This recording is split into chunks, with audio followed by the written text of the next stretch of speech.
பிரச்சனை இருக்குங்க. என்ன இருக்குங்க சொல்லுங்க, என்ன இருக்கும்? அடிக்கடி ஒரு கிறிஸ்துவ வாழ்க்கைன்னா என்ன இருக்கும்? இருக்குங்க. நாலா பக்கமும் பிரச்சனை இருக்கும். நடுவுல கெத்தா வாழணும். என்னவா வாழணும்? ஏன்னா என் கர்த்தர் என்னோடு இருக்கிறார். யாரோடு இருக்கிறாரு? பிரச்சனையை பார்க்கணுங்க. பிரச்சனையை பார்க்கலன்னா நம்மளாம் கோழையா மாறிடுவோம். என்னவா மாறிடுவோம்? ஒரு யுத்த வீரன் இருக்கிறான்னா கடைசி வரைக்கும் அவனுக்கு சப்பாத்தி எல்லாத்தையும் போட்டு போட்டு உட்கார வச்சு அவன் என்னவா மாறிடுவான்? என்ன பண்ணிடுவான்? தாயம் விளையாட ஆரம்பிச்சிருவான். என்ன விளையாட ஆரம்பிச்சிருவான்?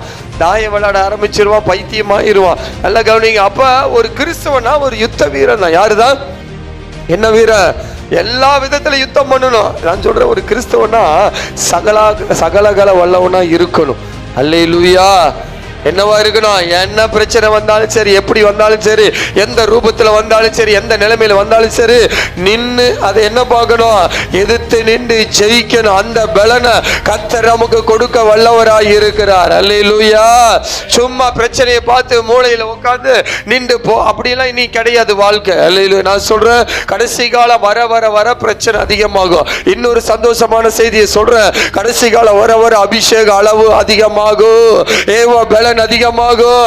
பிரச்சனைகள் எவ்வளவு அதிகமாகுதோ அதே பார்க்கல அதிகமான பலத்தையும் கிருபையும் அத்த நமக்கு கொடுத்து ஒரு வெற்றி உள்ள வாழ்க்கை வாழ அத்தர் கிருபை செய்வார். நல்ல கையை தட்டி அத்தருடைய நாமத்தை அப்படியே மகிமைப்படுத்தி. அதனால பிரச்சனையா இருக்க கூடாதுன்னா அது நிச்சயம் நடக்காது. அது பொய்யான சத்தியம்.